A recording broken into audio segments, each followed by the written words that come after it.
Hello everyone, this is Harshi from Aditya Joshi team and this is the 29th video in this series. इस series में हम सारे list of topics of physics जो भैया के हैं वो कवर कर रहे हैं और हम कर रहे हैं थ्योरी और उनके कुछ इंपॉर्टेंट क्वेश्चंस. बाकी I expect you all to do questions by yourself at least 20 questions पर topic. If you do that you can expect a score of 150 plus in NEET physics. तो आज का हमारा टॉपिक है YDSC. YDSC stands for Young's double slit experiment. Young scientist का नाम था, double slit क्योंकि जो हम स्लिट यूज़ करते हैं उसमें दो मतलब बेसिकली हमारे पास एक स्क्रीन जैसी होती है और दो स्लिट्स होती हैं. ठीक है, जैसे मान लो एक ये स्लिट है और एक ये स्लिट है, इसलिए इसका नाम है यंग्स डबल स्लिट एक्सपेरिमेंट. होता क्या एक्सपेरिमेंट में, ये देखो एक सोर्स होता है जिसको हम लोग फर्स्ट स्क्रीन कहते हैं. उससे ना कुछ वेवलेंथ आ रही, मतलब किसी एक सर्टेन वेवलेंथ की लाइट आ रही होती है. हमें एक पर्टिकुलर वेवलेंथ की लाइट ही चाहिए होती है जिसे मोनोक्रोमेटिक लाइट कहते हैं, इसलिए हम एक सोर्स लेते हैं. ठीक है, और उसके बाद हम एक सेकेंड स्क्रीन रखते हैं जिसमें दो स्लिट्स होती हैं. फर्स्ट स्क्रीन क्योंकि we want the wavelength same, second screen because we want two slits के थ्रू हम उसे पास करते हैं और फिर देखते हैं कि इन दोनों लाइट वेव्स का होता क्या है. तो लाइट वेव्स के साथ दो चीज़ें होती हैं, एक इनका कंस्ट्रक्टिव इंटरफेरेंस होता है, दूसरा डिस्ट्रक्टिव इंटरफेरेंस होता है. ठीक है, तो जहाँ पे कंस्ट्रक्टिव इंटरफेरेंस होता है उसमें मैक्सिमम हमारा जो जो स्क्रीन होता है जिसमें हमें ऑब्टेन हो रही है फ्रिंजेस बनती हैं बेसिकली दो टाइप की. एक होती है ब्राइट फ्रिंज, एक होती है डार्क फ्रिंज. तो ब्राइट फ्रिंज कहाँ बनती है, जहाँ पे हमारा कंस्ट्रक्टिव इंटरफेरेंस हो रहा है. जहाँ पे डिस्ट्रक्टिव हो रहा है जैसे इस लाइन में मिनिमम है, यहाँ पे हमारी बनती है डार्क फ्रिंज. बस इतना तुम्हें मोटा मोटा आइडिया होना चाहिए. अब एक और चीज़, ये वाला जो डिस्टेंस होता है वो होता है D, कैपिटल D. ये वाला जो डिस्टेंस होता है वो होता है small d. That's all you need to know. ख़त्म यंग्स डबल स्लिट एक्सपेरिमेंट. बस देखो, द कंडीशन फॉर कंस्ट्रक्टिव, हमने बोला दो टाइप की इंटरफेरेंस है, एक कंस्ट्रक्टिव है एक डिस्ट्रक्टिव है. तो condition for constructive interference at a point on the screen is given by D sin theta is equal to n alpha. अगर ये n लैम्डा, अगर ये कंडीशन फॉलो हो रही है तो हम क्या कह सकते हैं कि कंस्ट्रक्टिव इंटरफेरेंस है. D तुम्हें पता है, साइन थीटा तुम्हें पता है, n and lambda, where D is the separation between the two slits मैंने बताया, theta is the angle between the line joining the point and the midpoint of the slits and the line normal to the point joining the two slits. lambda is the wavelength. ठीक है, basically इसमें जो हमारा theta होता है ना वो ये लाइन, तुम्हें थ्योरी पढ़ के समझ आया नहीं होगा. देखो ये कोई सा भी पॉइंट जो हमारी स्क्रीन है जहाँ पे हम लोग फ्रिंजेस देख रहे हैं वो पॉइंट, और हमारा मिड पॉइंट यहाँ से. ठीक है, एक ये वाली लाइन हो गई, मान लो हम इस पॉइंट में देख रहे हैं, और ये नॉर्मल एक लाइन, इसके बीच का जो एंगल है वो थीटा है. तो क्या फॉर्मूला है, अगर तुम्हें नहीं भी आता तो बस ये कंडीशन होनी चाहिए, D sin theta is equal to n lambda. Lambda तो तुम्हें पता है ये वेवलेंथ है. क्यों वेवलेंथ एक ही आ रही है, क्योंकि मोनोक्रोमेटिक लाइट यूज़ कर रहे हैं. ठीक है, फॉर अ ब्राइट फ्रिंज, क्यों कंस्ट्रक्टिव इंटरफेरेंस में ब्राइट फ्रिंज बनती है इसलिए.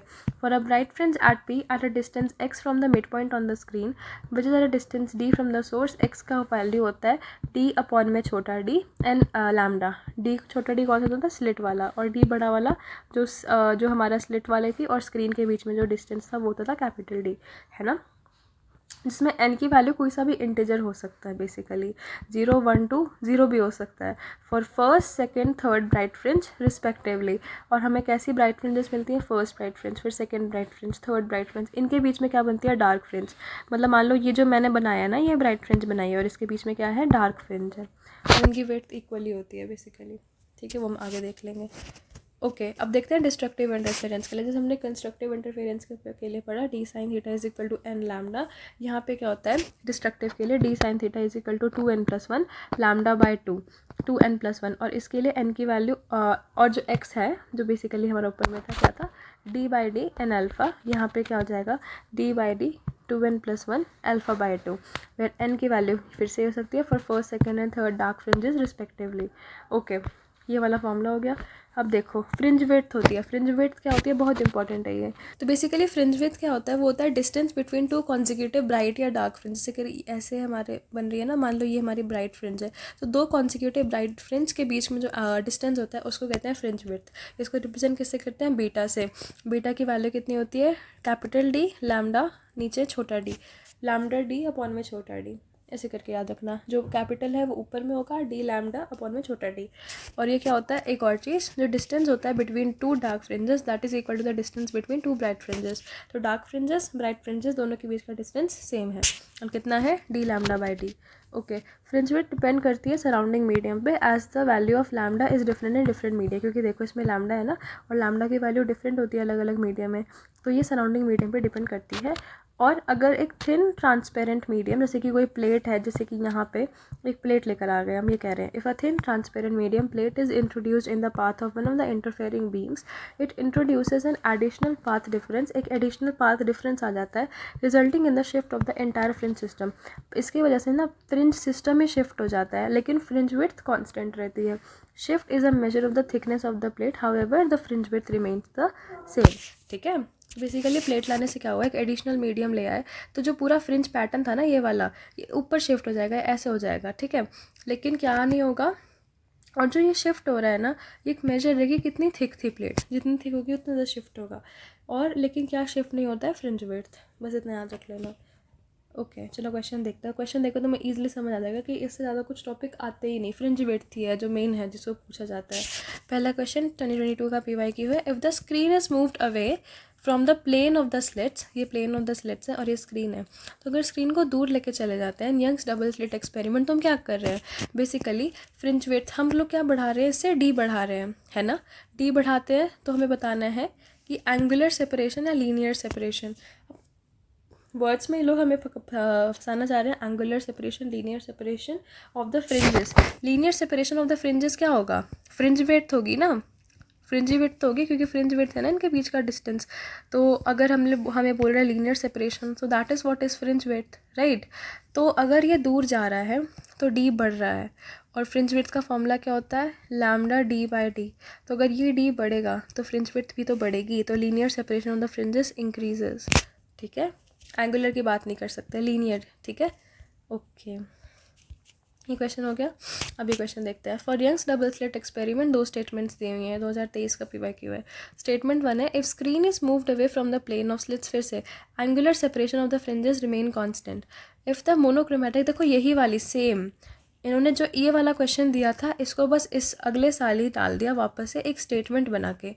यहाँ पे इनका आंसर लीनियर सेपरेशन होता, ये वाली चीज़ इन्हें दे दी, सेम बिल्कुल वर्डिंग्स भी सेम है। स्क्रीन को हटा रहे हैं प्लेन ऑफ स्लिट से, तो एंगुलर सेपरेशन फ्रिंजेस का कांस्टेंट रहता है। If the monochromatic source is replace by another monochromatic source of larger wavelength, तो angular separation of fringes decrease है। चलो देखते हैं एंगुलर सेपरेशन कैसे देखा जाता है। जो एक्चुअल सेपरेशन होता है फ्रिंजेस का, that increases in proportion to the distance of the screen from the plane of the two slits. देखो ये वाले फॉर्मूला से देते हैं, theta is equal to lambda by D. सबसे पहले इसने क्या बोला, अगर इसको दूर लेके जा रहे हैं तो angular separation of the fringes remain constant. हाँ, एंगुलर सेपरेशन जो है वो तो सेम ही रहता है। अगर देखो एंगुलर सेपरेशन किस पे डिपेंड कर रहा है, लैम्डा बाई डी है एंगुलर सेपरेशन, इसमें डी का कोई रोल ही नहीं है ना। Theta is independent of D की मतलब इंडिपेंडेंट है, डी को कोई फ़र्क नहीं पड़ता। तो हम दूर लेके जाएं पास लेकर आएँ कोई फ़र्क नहीं पड़ेगा एंगुलर सेपरेशन को, क्योंकि वो तो कांस्टेंट ही रहेगा। किसको फ़र्क पड़ेगा, लीनियर सेपरेशन को। क्यों, क्योंकि लीनियर सेपरेशन कैसे देते हैं, लैम्डा डी बाई डी से, lambda D by D.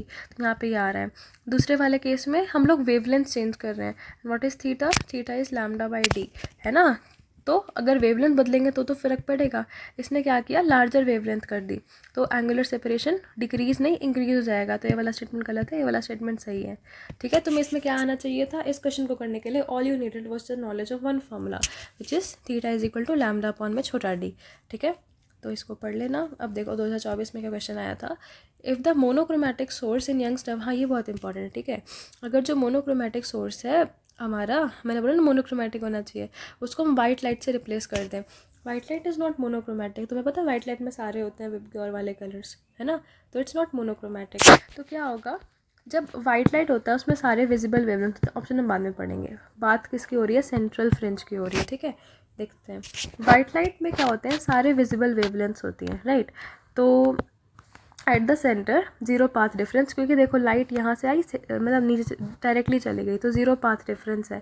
All these wavelengths will constructively interfere resulting in a bright white fringe. ठीक है, एज वी मूव अवे मतलब कि वहाँ पे कोई पाथ डिफरेंस नहीं है, तो पाथ डिफरेंस नहीं है तो सारी वेवलेंथ फिर से आके कोइंसाइड करेंगी, कंस्ट्रक्टिवली इंटरफेयर करेंगी, रादर अच्छा वर्ड है, और वो क्या बनाएंगी, एक ब्राइट वाइट फ्रिंज बनाएंगी। As we move away from the centre, जैसे जैसे हम सेंटर से दूर जा रहे हैं, ये स्क्रीन है ना हमारी, यहाँ पे तो इसने कंस्ट्रक्टिवली इंटरफेयर किया, ठीक है, कोई पाथ डिफरेंस नहीं था क्योंकि। अब जैसे जैसे हम सेंटर से दूर जा रहे हैं, different wavelength will start to interfere at different points, different wavelength, ठीक है। तो this will produce fringes of different colours because each colour lambda slightly different interference pattern होगा, तो फ्रिंजेस जो होंगी वो कम डिस्टिंक्ट होगी एंड ब्लरियर होगी compare to those produce by monochromatic light. Basically इसने क्या कहा है कि जो वाइट लाइट है उसमें बहुत सारी वेवलेंथ है, जो इनिशियली जो है मतलब इस वाले सोर्स है, और यहाँ पे इनिशियली यहाँ पे सेंटर में तो ठीक बनेगी क्योंकि यहाँ पे कोई पाथ डिफरेंस नहीं है, तो सारी वेवलेंथ कंस्ट्रक्टिवली इंटरफेयर कर जाएंगी।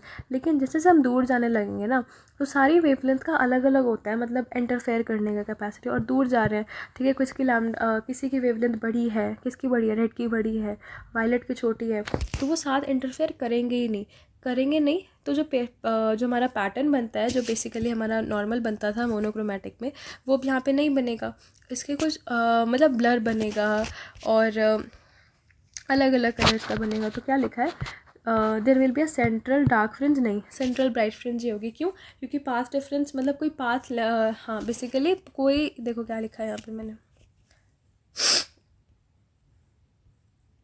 ज़ीरो पाथ डिफरेंस है ना, कोई पाथ डिफरेंस नहीं है बेसिकली, तो दे विल कंस्ट्रक्टिवली इंटरफेयर, ऐसा नहीं होगा कि डिस्ट्रक्टिवली इंटरफेयर करेंगी, सब साथ आएंगी, साथ जाके लगेंगी स्क्रीन पे, तो वाइट लाइट बनेगी, ठीक है। तो there will be central dark fringe, no, there will be central bright fringe surrounded by few colour fringes. Colour fringes क्यों आ रही है, क्योंकि बाकी सबकी वेवलेंथ अलग अलग है, अलग अलग वेवलेंथ होने के कारण वो अलग अलग तरीके से इंटरफेयर करेंगी, ठीक है।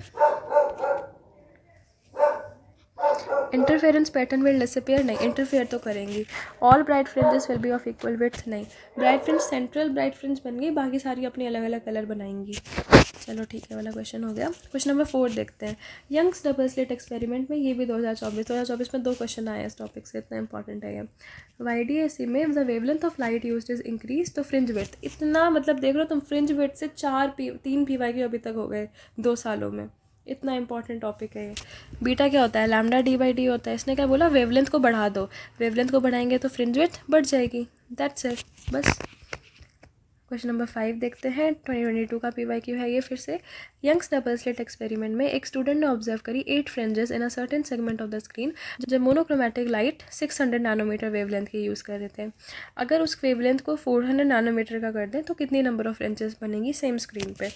तो हमें दे रखा है लैम्डा 1 600 नैनोमीटर, और ये ऑब्जर्व करी 8 फ्रिंजेस, लैम्डा 400 नैनोमीटर, N2 की वैल्यू कितनी दे रखी है, हमें निकालनी है नंबर ऑफ फ्रिंजेस की, है ना।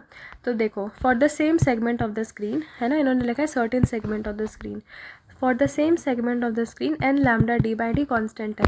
जो बीटा का हमारा फॉर्मूला होता था ना, लैम्डा d/d, वो n से मल्टीप्लाई कर देंगे, ठीक है। तो एक के बीच में होता तो सबके बीच के निकालने के लिए, क्योंकि हमें पूरा सेगमेंट का लेंथ निकालना है ना, तो ये हो गया एन लैम्डा d/d कॉन्स्टेंट हो जाएगा।